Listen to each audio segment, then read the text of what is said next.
You guys defensively played obviously lights out the other night. As you start to look ahead to next year, you might be missing the two guys that kind of fostered you. Who knows what's going to happen salary cap wise, right? But what do you think you have defensively for this team to build around, especially with so many questions about who may be back next year on both sides of the ball? So what are you asking?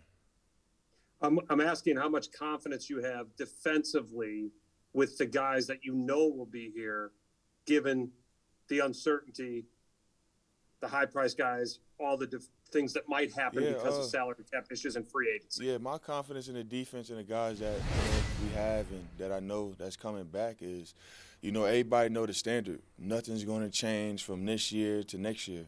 The only thing that's going to change is us improving what we need to improve on and getting better and needing to finish where we need to finish. So everybody has that goal, as we just spoke today. Everybody look at your tape, be critical, go back in the offseason, and what are you going to do that's going to push this team over the edge? And that's the challenge that everybody's taking this offseason. As I know and as everybody know, this is not how we wanted to finish the season. And it sucks. I'll be sitting here telling you that, it doesn't hurt. So everybody knows what we need to do going into this off season, and I have full confidence that everybody gonna come back when it's time to come back, and we're gonna be able to play ball together. Rashawn, can I quick follow up on that? Thanks, Sarah. Um, Everyone lauds you for being a really hard worker, right? You work at your craft. Everybody knows that. Are you ready to take on the leadership mantle and maybe drag other guys along in the same fashion? I mean, you're going to be in your third, fourth year now. It's your time to not only be a player and a productive player, but could be the voice of this defense, perhaps, depending on what happens. I'm chipping away day by day. I'm being who I am, and if that's what's asked of me, then that's what I'll do. But nothing's going to change of how I carry myself, how I work, and how I conduct myself when it comes to football and what I love. So I'm still going to be the same guy, and I feel like I've always been a guy that leads. By example. Never really talk too much, but if nothing's really going to change about what I've been doing, I'm just going to keep chipping away day by day, and that's just making sure I'm coming back the best player that I could come back for this team. Thanks. MK Burgess. Rashawn, why does this loss maybe hurt more compared to others, and how do you use that as a motivator for 2022? Yeah, every loss hurt, but just understanding, the time of the year it is, and how hard we work to get here as a team. We come in together, go through OTAs, mini camp, and train, bang on each other, to get here, and just to understand, the type of team that we have, and understanding the game of football, that every team is not the same, year in and year out. So, it hurts you because, you want to make the most of the opportunity that you get with the guys that you have in the locker room, man. It's a special team, a special unit, and I'm glad that I was able to be a part of this team and the group of guys that we had this season. Steve McGargy. Thank you for doing this. I was just wondering, this is kind of a breakthrough year for you statistically. Looking back, how do you feel about the way you performed this season? And you talked about going back and looking at the tape. Where do you think you can get even better looking ahead to next year? What are you going to be working on? Yeah, to be honest, I wasn't in that mindset to even, answer a type of question like that. I was, ready to play this up and coming week. But, I have to go back, I have to watch tape, and I have to be critical of myself. I ask a lot of myself. I know what's asked of me, and I know what I need to improve on. There's a lot of things that I could improve on, but it's getting back down to the basics from my get off, my hand placement to my eyes, making sure I'm seeing the right things, right formations, my hand placement, just going back to the basics and watching my film and then understanding what I need to improve on, going throughout this offseason to improve next year. Mark Daniels. Hey, Rashad, I mean, you're a hot pick. You obviously have a lot of confidence the way you carry yourself, but how much of the confidence Mike Smith openly showed towards your play kind of helped propel you to where you've gone now in the last 3 years? Me and Coach Smith, me and him have a close relationship. 3 years now, finishing my third year.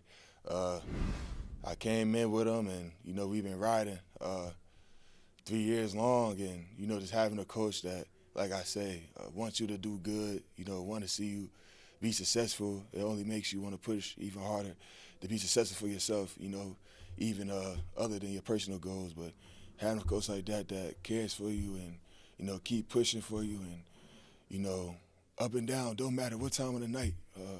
It could be 12 of the night. And I ask him for, plays. Oh, this is what I'm seeing on this. And he's up and he's giving it to me. So I'm hungry for information. And he's a coach that's able to give it to me. So, just having a coach like that make my job easier, I love it. So, me and Coach, sorry to get a little choked up, but me and we got a good relationship. So, yeah. Rob Domofsky. Hey, Rashan, I got two questions. The first one, real quick. You're on that field goal block team. Did you realize that somebody was missing out there when you guys went out for that last one? You only had 10? Not at all. My job was to get a block punt so we could win. That was the only thing on my mind, and I just assumed that everything was supposed to be lined up how it was supposed to be lined up. But football is football. Yeah, and then, as a defense, you don't allow them to score an offensive touchdown. You keep them out of the end zone. Other than maybe a tackle on that last drive to keep them out of field goal range, is there anything else, or what else could you guys have done defensively in that game? Man, to be honest, this one hurt, so I still got to go back. I still got to watch the tape, and I still got to be critical of myself and my own performance. And I got to see for the corrections from there. But, one thing that I can say that, it wasn't a lack of was effort and heart. That's one thing that we all played with, and you can see it on the tape. So, Tom Silverstein. Rashan, quick one. Had you used that hump move before this year or as successfully, or is that something you just kind of pulled out for the playoffs? I can't speak too much, man, on my moves. You got to go back and watch the tape, and you let me know. Well, that's a Reggie White move, right? I'm in Green Bay, right? Yeah. My question was, no matter what happens with some of the veteran guys or whatever, you still have this core of young guys, yourself, Stokes, Jair, Savage. I mean, you can go down, Chris Barnes. Are you guys the future? I mean, is that how you sort of feel that the improvement that you guys make over the next, off season is what's going to really help this defense? Man, like I just said, the main objective is for everybody to look at themselves and be critical of themselves, and everybody find ways to make themselves better, to find ways to push us over the hump. And, like, as every guy that you said, we all have that mindset, that we all have that in our head. So that's what we're going to do. And, when it come back and we get together as a team, we're going to be better for it. So as long as everybody go out, do their 111th, and keep their word and, hold each other to that standard, we're going to be fine. We'll do two more. Mike Spofford. Hey, Rashan, I know it's a team game and nobody's happy right now, but what does it mean to you personally to perform the way you did and to really show up on a big playoff stage on Saturday night? Just doing my job, just doing what I can to get us to the next game. Just trying to do my 111th. Nothing more, nothing less. And last one, Scott Grodsky. Sean, coming in as a young guy over the last couple of years, what has Aaron Rodgers' leadership in the locker room meant to you as sort of that stalwart in the team? As a pro, you learn so much from not talking to them. I don't know if that makes sense. You can learn so much from not talking to a person just by how they move, how they act, and, just how they control, the room and the environment around them. That's a guy that walks around head high, confidence, and a guy that you can feed off. And, him being my quarterback, and, man, it's been great. Been great, man. Been learning so much, and just a guy that I've been, wanting to play for. He's been pushing me and making me a better player if he's seen it or not.